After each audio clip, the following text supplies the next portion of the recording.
We've just got some breaking news in from Buckingham Palace, folks. So this statement has just come in from Buckingham Palace, and I'll read it for you. It goes on to say, His Majesty has today initiated a formal process to remove the style, titles, and... It was a mere 4 minutes that fundamentally altered the trajectory of a dynasty. A brief interval of time that managed to dismantle decades of carefully constructed influence and personal ambition.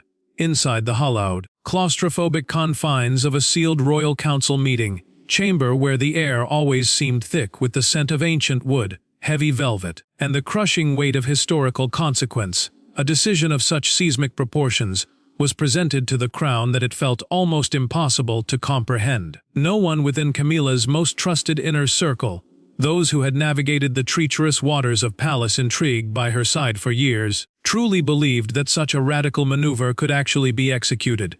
Yet there it was, manifesting in the form of a cold, ceremonial decree. Catherine was formally and irrevocably handed the Queen Consort title, an elevation that acted as a sharp, administrative blade, stripping away the very position that Camila had spent the better part of her life fighting to secure against all odds. But as profound as the transfer of power was, the most visceral and disturbing moment of the entire proceeding occurred only seconds later. As the formal, archaic wording of the council's decision was read aloud by a clerk whose voice seemed to echo with the finality of a funeral bell, the blood visibly drained from Camila's face, leaving her features a haunting mask of ashen disbelief.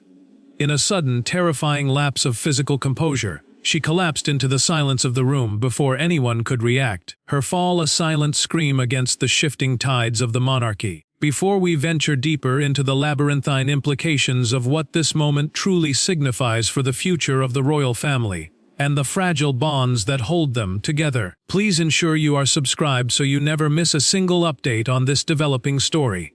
Camila remained a statue of frozen defiance, not moving a single muscle when the first heavy, vellum page of the decree was opened with a crisp, echoing sound that seemed to reverberate against the stone walls. She sat with a rigid, almost painful posture beside Charles, her knuckles white as she waited for the sudden interruption, the royal veto, or the sharp word of protest she fully expected to come from the man she had stood by through every storm. But the king remained enveloped in a chilling, impenetrable silence that felt heavier and more suffocating than any grand speech he could have delivered.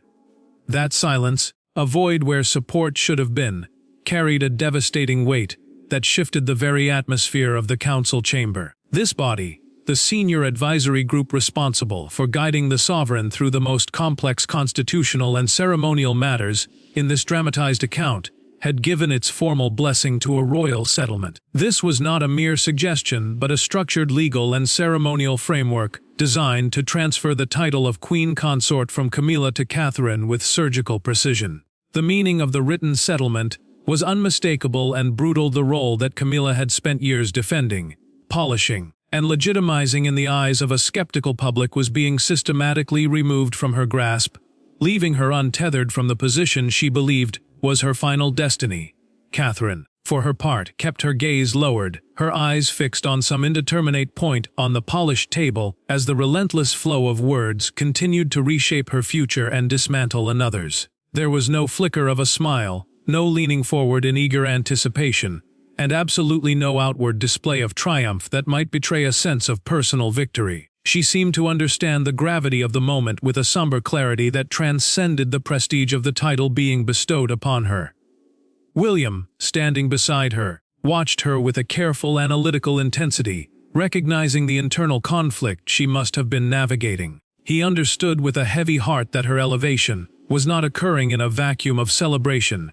Rather, it was arriving through the medium of another woman's public and private humiliation. There was no clean, dignified way to separate these two realities. The rise of one was inextricably linked to the fall of the other, and the complexity of that truth seemed to settle over the couple like a shroud, dampening any sense of achievement with the cold reality of the human cost involved. Across the expanse of the table, a distance that now felt like an unbridgeable chasm, Camila kept turning her gaze toward Charles, searching his familiar features for even the slightest flicker of resistance or a sign that he might intervene. He gave her nothing, no glance of reassurance, no subtle shake of the head, and no movement of his hands, which remained perfectly still upon the table like marble carvings. With every passing second of his passivity, Camilla's remaining confidence seemed to drain away, replaced by a hollow, gnawing realization of her own vulnerability. Then, the clerk reached the decisive, concluding sentence of the paragraph, the words that would finalize the legal transfer. Camilla's fingers tightened around the edge of the table with such force that her grip seemed to be the only thing holding her upright. In a desperate, reflexive movement, she tried to push back her chair and rise to her feet, perhaps to speak or perhaps to flee, but her strength failed her. Her balance vanished in an instant, and she succumbed to the floor, a fallen figure in a room that had suddenly broken its suffocating silence and erupted into a frantic, hushed confusion. Charles stood only a few feet away, his face a mask of visible shock, seemingly paralyzed by the spectacle, while Catherine remained rooted to her spot beside William, her own composure shaken by the raw, human suffering that had just been unleashed by the announcement of her new rank.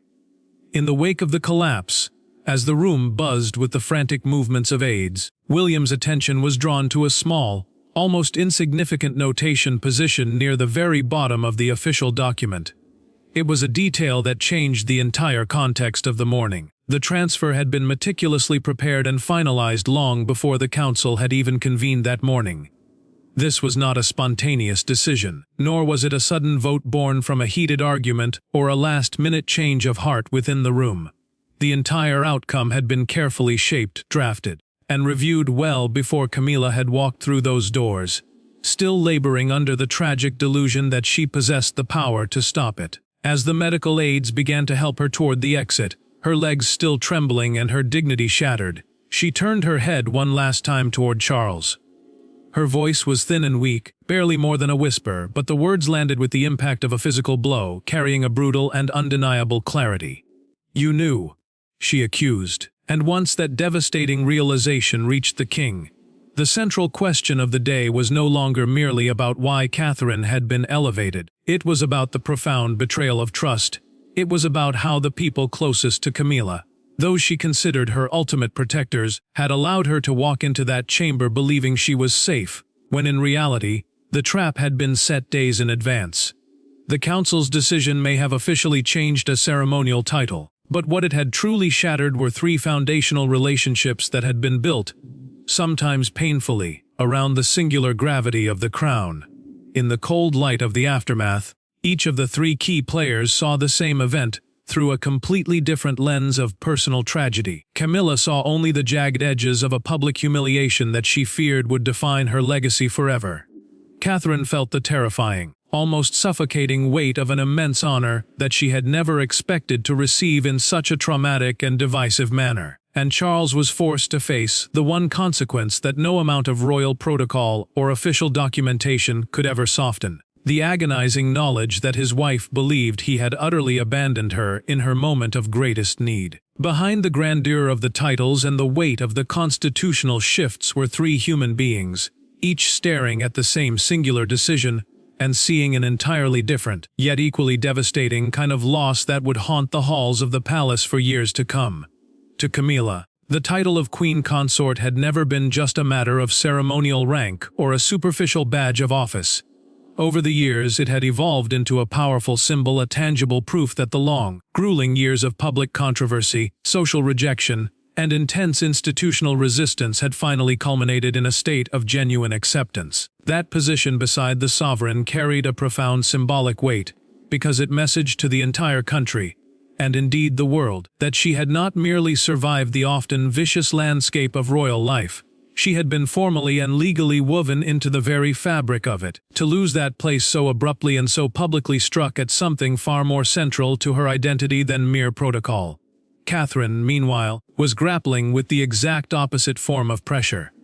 While she had always understood that greater responsibilities would eventually be hers to carry as William moved closer to the throne, she had always imagined that this transition would be a gradual, organic process, not a sudden, jarring elevation born from the physical and emotional collapse of her predecessor. In the quiet of a private side room, away from the prying eyes of the council, she turned to William and spoke with a voice full of caution. She did not want her legacy, or her new title to be forever remembered as the instrument of Camila's destruction, fearing the shadow that such a beginning would cast over her future reign.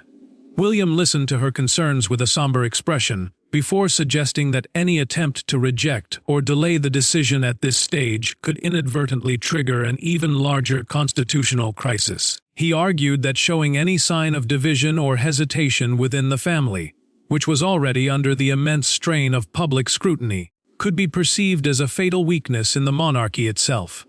Meanwhile, Charles was left to navigate the most difficult conversation of his life entirely alone. When he finally entered the hushed, sterile room where Camila was being attended to, she did not reach out for his comfort. Instead, she turned her face toward the window, staring out at the gray London sky as if seeking an escape. He stepped closer, offering his hand in a gesture of reconciliation, but she pulled hers away with a sharp, reflexive coldness. "Why didn't you tell me?" she demanded. The king hesitated, the weight of his office warring with his personal feelings.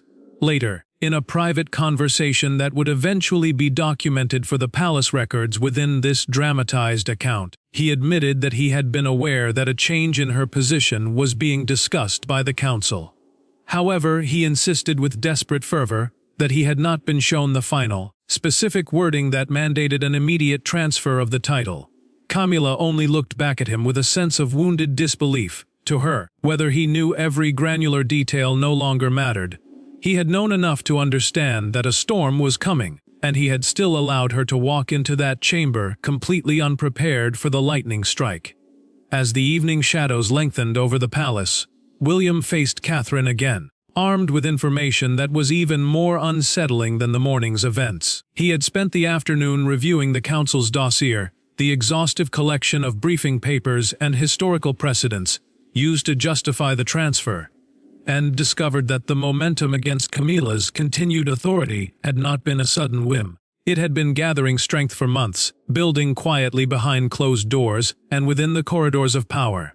As Catherine scanned the documents, one specific detail caught her eye and made her heart sink. The same date appeared repeatedly beside several formal objections. It was a date tied to a private ceremony at Windsor that almost no one outside the most intimate circles of the royal household knew had become a point of contention. To truly understand why that specific date and that specific event frightened the palace hierarchy so much, the narrative must return to the moment when a seemingly minor, private disagreement ceased to be a household matter and instead became the primary catalyst for Camila's eventual downfall. Every great royal crisis has a specific moment that appears insignificant in real time, only to have history circle back to it as the definitive turning point. For this particular tragedy, that moment occurred within the ancient, stone-walled privacy of Windsor Castle during a closed-door ceremonial rehearsal 3 months prior. There were no cameras to record the tension, no cheering crowds to mask the silence, and no public announcements to signal a shift in the wind. There was only Camila, Catherine, William, and a single, disputed instruction regarding the future protocol of the crown. What transpired during those few, fleeting minutes of private disagreement would eventually be transformed into the primary evidence the council would use to justify the total removal of Camila's title. Camila had entered that rehearsal with the expectation that her authority remained absolute, but she was about to discover that the foundations of her power were far more fragile than she had ever imagined. The purpose of that private session at Windsor had been to settle the intricate ceremonial precedents for future state occasions, essential planning to decide exactly who would carry specific responsibilities if the duties of the monarchy were to shift suddenly due to monas or transition. In the complex world of royal life, ceremonial precedence is everything. It determines who stands in the most prominent positions, who enters a room first, and who serves as the primary representative of the sovereign at the most critical junctures of history. Catherine's responsibilities were already expanding naturally as she prepared for her future role. But Camila, acting as the Queen Consort, firmly believed that this growth should occur under the umbrella of her own established authority, not as a separate or competing power. It was then that the instruction was given a moment of overreach that would prove fatal. Camila, in a tone that remained deceptively controlled, ordered that Catherine be removed from the principal consort position in the rehearsal formation, and moved further back in the line. The meaning was clear to everyone in the room. There could be only one queen standing beside the crown, and Camila intended to ensure that hierarchy was visibly maintained. The reaction from William was instantaneous and sharp. He challenged the instruction before the rehearsal could proceed, arguing with a cold, principled intensity that the previously approved arrangements already accurately reflected Catherine's future responsibilities and her growing importance to the institution. The prince was well aware that this was not merely a squabble over where someone stood during a practice session. It was a fundamental argument about the nature of the succession itself. In the monarchy, ceremonial roles act as powerful signals to the world about how authority is expected to pass from one generation to the next, and by moving Catherine back, Camila was signaling a desire to stall that inevitable transition. Catherine, ever the diplomat, quietly urged William not to escalate the matter, but the damage was already done. She had been publicly corrected and repositioned in front of senior household staff, made to look as though her standing had been deliberately diminished by the woman she was meant to eventually succeed. The tension of that day did not dissipate once the rehearsal concluded, because Camilla's instruction had directly contradicted a formally approved succession protocol, a plan that had been agreed upon by the highest levels of the palace administration. The ceremony secretary was required to produce a detailed written account of the incident. That record was a meticulous document that preserved every uncomfortable detail, from William's pointed objection to Catherine's futile attempt to de-escalate the confrontation. When Charles received the account that evening, the weight of the conflict landed squarely on his desk. According to the documented palace record used in this dramatized narrative, the king privately reversed Camilla's instruction, ensuring that Catherine would be restored to her original, more prominent position. However, in a decision he would later come to regret, he chose not to confront his wife about her actions. He harbored the hope that by remaining silent, he could contain the damage and prevent a personal disagreement from becoming a public scandal. Instead, that silence merely allowed the resentment to be buried, where it could fester and eventually be used as a weapon against her. For her part, Camila dismissed the entire Windsor incident as a piece of irrelevant administrative paperwork, assuming that the argument had been settled and forgotten. She continued her duties with the same sense of security she had always felt, unaware that the document she so casually ignored was being quietly analyzed by those who felt her influence was becoming a hindrance to the monarchy's modernization. Months later, that very same report resurfaced within the council's dossier, no longer a mere footnote, but a central piece of evidence. What she had treated as a minor lapse in protocol was now being framed as proof that her personal ambitions were in direct and dangerous collision with the monarchy's long-term survival strategy. Once the full scope of this betrayal became clear to her, her anger, which had been directed at the anonymous forces of the council, began to shift and crystallize toward Catherine, whom she now saw as the primary beneficiary of her downfall. But as powerful as paperwork can be, it alone was not enough to remove a sitting queen consort from her position. The true, final break would only come when Camila chose to confront Catherine directly, demanding to know the extent of her involvement in the council's decision. There were no advisors to mediate the conversation this time, no clerks to take notes, and no carefully crafted press statements to hide behind. It was just the two of them, standing only a few feet apart in a private palace room, two women connected by marriage and duty, but separated by a title that only one of them could legally possess. Camila had spent the hours following her collapse convinced that Catherine had been a silent, calculating architect of her demise, while Catherine had spent those same hours in a state of dread, knowing that this confrontation was inevitable. As the door clicked shut, the silence between them was pregnant with years of unspoken tension, and the meeting the palace had feared most finally began. Camila had been the one to request this meeting, having regained enough physical strength to face her rival. She had made her terms perfectly clear: no staff, no messengers, and no intermediaries.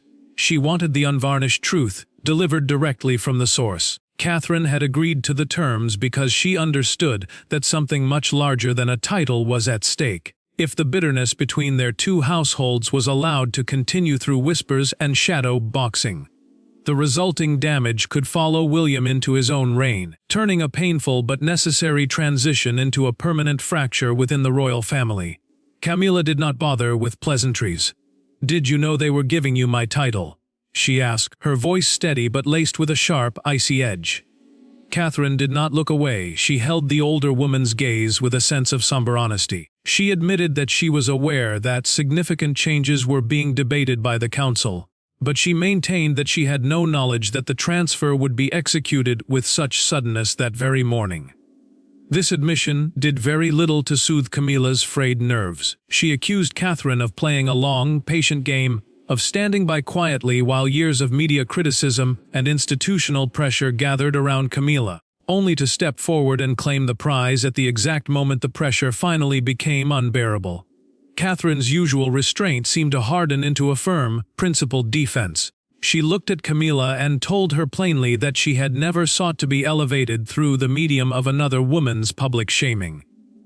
The words were sharp because they were true. Catherine had seen the collapse firsthand, had watched the king's paralyzed reaction, and had understood in that moment that any authority she gained from this title would be permanently stained by the traumatic way it had been taken from her predecessor. It was then that Catherine revealed a piece of information that Camila had not expected. She told her that in a private, high-stakes conversation with William just before the council session began, she had actually urged him to support a delay in the transfer. She had argued that an immediate, jarring change would look less like a planned constitutional evolution and more like a targeted punishment, which would be bad for the image of the monarchy. William had listened to her plea, but the reality was that neither of them held the ultimate power over the council's final decree. At this revelation, the direction of Camila's anger began to shift once more.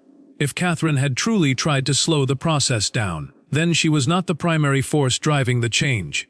Camila stepped closer, her voice dropping to a whisper as she asked the one question that suddenly mattered more than all the accusations that had come before.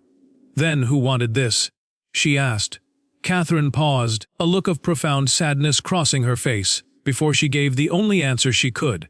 "Ask the people who signed it," she replied. That single sentence changed the entire energy of the room. Later, when Camila was finally able to examine the official authorization page of the royal settlement, she saw exactly what Catherine had meant. Her eyes scanned the list of names, recognizing the senior officials and council members she had expected to see.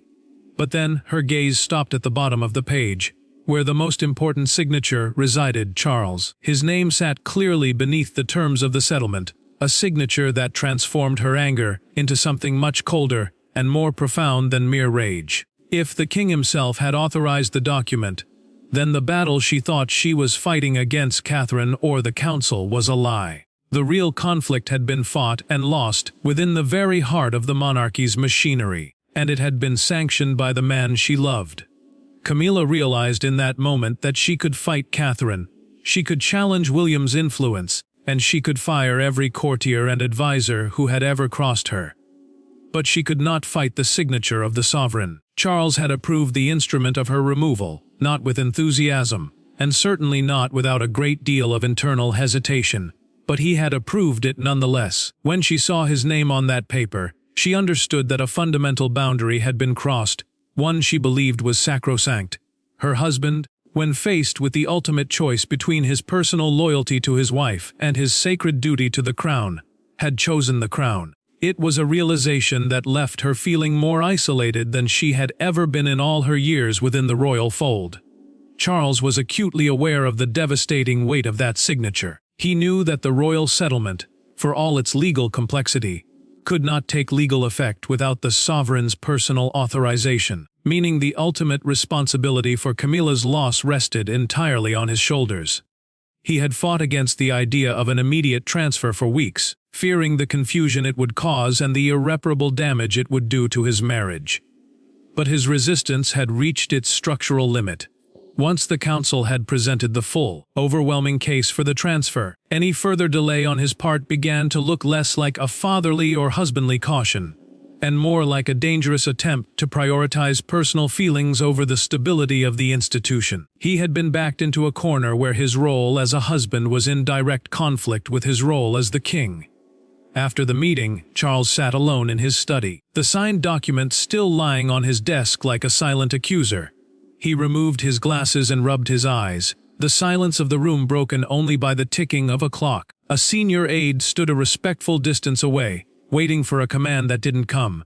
Charles finally admitted, more to himself than to the aide, that continuing to protect Camila's position indefinitely would have created a constitutional crisis that could have threatened the very future of the monarchy. If he appeared willing to ignore the council's valid objections just to preserve his wife's status, his reign would be seen as one of favoritism rather than duty. The council's argument had been persuasive.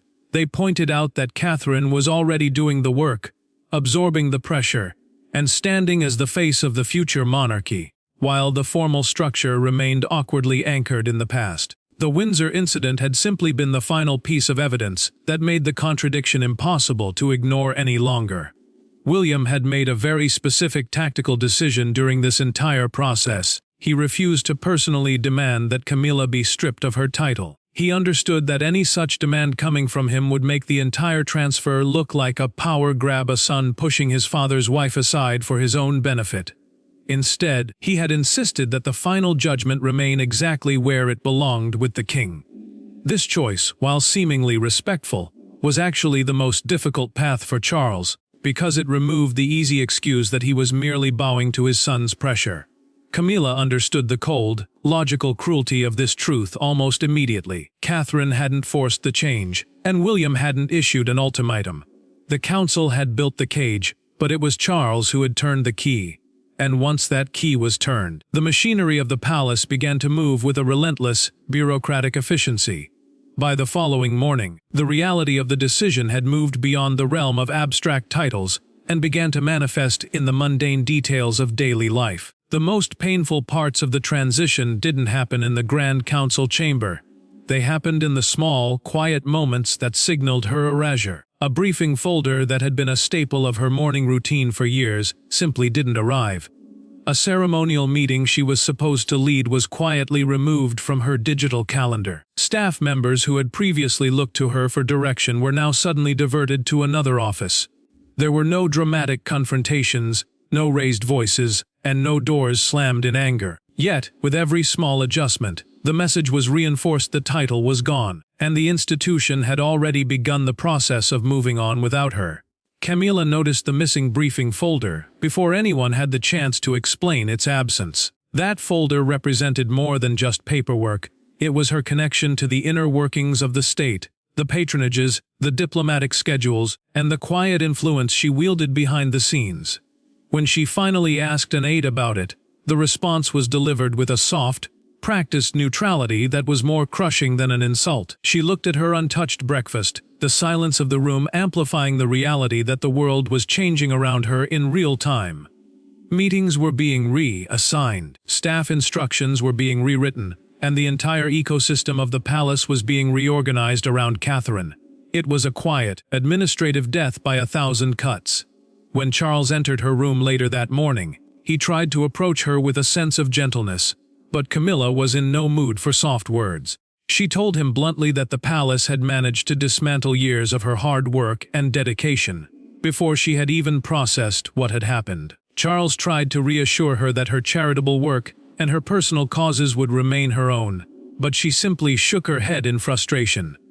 He was missing the point. The entire structure that supported her life and gave her work its official weight had been shifted overnight, and no amount of verbal reassurance could make that feel like anything other than a permanent exile from the center of power. Then, an unexpected gesture arrived from Catherine that momentarily broke the cycle of bitterness. She had issued a formal instruction to the household staff that she would not be moving into Camila's former private office. Furthermore, she demanded that every one of Camila's personal items be left exactly where they were until the former Queen Consort herself decided what should be done with them. When this news reached Camila through a household aide, her resolve flickered. It was clear that Catherine was not acting like a victor claiming the spoils of war. This realization was deeply unsettling to Camila, because it meant she could no longer view Catherine as a simple enemy. It forced her to see the human complexity of the situation, which was far more painful than a simple grudge. By that evening, Camila reached a conclusion of her own. She sat at her desk and wrote a short, handwritten note to Catherine, asking for one final meeting. She stipulated that there should be no advisors, no official observers, and no involvement from Charles. When the two women met again, the atmosphere had shifted from a battle of ranks into something far more vulnerable and human. Camila did not enter the room looking for someone to blame, and Catherine did not arrive with her defenses up. The fire of the initial confrontation had burned itself out, leaving behind a quiet, dangerous honesty that neither woman could escape. In that private room, without the buffer of the royal institution, they spoke not as symbols of the crown, but as two individuals caught in a historical storm. Camila admitted that while the loss of the title was a significant wound, the deepest pain came from the realization that Charles had chosen to hide the truth from her. He had been her ultimate shield, and now that shield was gone. Catherine listened with a profound, silent empathy. She shared her own burden, admitting that inheriting the title through such a traumatic event felt less like an achievement and more like a heavy responsibility that she would have to carry for the rest of her life, knowing its cost. Camila then asked the most important question of all: would Catherine take over her charities and the personal work she had spent years building? Catherine's answer was a firm and immediate no. She made a clear distinction between the institutional succession of a title and the personal legacy of an individual. She had no desire to turn this transition into a personal erasure or a punishment. This answer seemed to bridge the gap between them. Before they parted, Camila handed Catherine a set of private, handwritten notes she had compiled over the years, warnings about palace pressures and small lessons that no official briefing could ever provide. It wasn't an act of surrender, it was an act of acknowledgement. The transfer was final, and the only way forward was through a fragile, shared understanding. While a sense of peace was being sought within the palace walls, the rest of the country was only just beginning to grasp the magnitude of what had occurred. By sunrise, the private family crisis had become global news. Phones vibrated with alerts, television networks scrapped their planned programming to cover the story, and newspapers scrambled to rewrite their front pages. The council's closed-door decision was now being analyzed and debated by millions of people, each person projecting their own views on the future of the monarchy onto the two women at the center of the storm. One particular image began to dominate the media landscape, a shot of Catherine entering the palace with a look of somber determination, contrasted with a photo of Camila's car quietly exiting through a different gate. Buckingham Palace eventually released a formal announcement, using carefully neutral language to confirm that Catherine had assumed the Queen Consort title as part of a wider royal transition. The phrasing was designed to sound controlled and planned, but the public understood its true significance. This was a permanent shift in the royal hierarchy. William and Catherine watched the initial television reports together in silence. William noticed how uncomfortable Catherine was with the media's use of the word victory to describe her new status. She knew that every headline celebrating her rise was simultaneously a headline about Camila's fall, and she hated that her new chapter was so inextricably linked to another woman's pain. Camila, watching the same coverage from her private quarters, remained remarkably composed until a news presenter described her tenure beside Charles as an era that had abruptly closed. Hearing her years of service and struggle reduced to a finished chapter in a history book was a different kind of pain, a public erasure that felt even more final than the council's decree. What had been a private grief was now a matter of public record, debated and dissected by strangers. The reality of her new, diminished position was becoming undeniable. The defining image of the day appeared on the front page of a special evening edition of a major newspaper. It featured the words "A New Queen" in massive bold type with side-by-side photographs of Catherine and Camila. The visual contrast was a brutal representation of the day's events. One woman was moving toward the very heart of royal power, while the other was being ushered toward the periphery. Outside the palace gates, the public mood was just as fractured. Some people gathered to celebrate Catherine's new role, while others stood in silent support of Camila, reflecting the deep divisions that the decision had touched upon within the national psyche. Inside the palace, the family prepared for their first joint appearance since the announcement. There would be no last-minute reversals, no hidden legal clauses to save Camila's title, and no intervention from the king to undo what had been done. The decision was final. Catherine was the Queen Consort, and Camila had to find a way to live with the fact that her time in that role had ended. Charles, too, had to live with the consequences of his choice, the knowledge that he had prioritized the survival of the crown over the emotional well-being of his wife. The true meaning of the crisis was not found in the legal language of the royal settlement, but in the choices each person made in the days that followed. Camila accepted her new role, retaining her charitable works but losing the title she had once thought was her ultimate goal. Charles made no attempt to apologize for the decision itself, only for the way it had been handled, acknowledging the secrecy that had poisoned their trust. He had to accept that his duty as a monarch had left a permanent scar on his marriage, a burden he would carry for the rest of his life. In their final private moment before stepping out into the public eye, Catherine approached Camila. There was no sense of triumph in her demeanor. She noticed a small, barely visible fold in the sleeve of Camila's coat and reached out to straighten it, a gesture of instinctive care. Camila looked at her and said, "Chary it better than I did." Catherine thanked her in a soft whisper. It wasn't a moment of Hollywood reconciliation, but it was something more profound, an acceptance of reality. Both women knew that the pain would not disappear, but they also knew that the institution required them to move forward together. As William watched them from a distance, he realized that this entire ordeal had never really been about one woman replacing another. It was about the monarchy's survival instinct, the need to accelerate the transition to the next generation before the weight of the past became too heavy to bear. Catherine had gained power but lost her anonymity. Camilla had lost rank but gained a different kind of freedom, and Charles had saved the crown but at a personal cost that could never be fully repaired. The transfer was complete, the council's work was done, and the monarchy had successfully pivoted toward its future, leaving the wounds of the past to heal in the shadows. The old chapter was firmly closed, and a new, uncertain one had begun. Thanks for watching. Please don't forget to like and subscribe, and we will see you in next.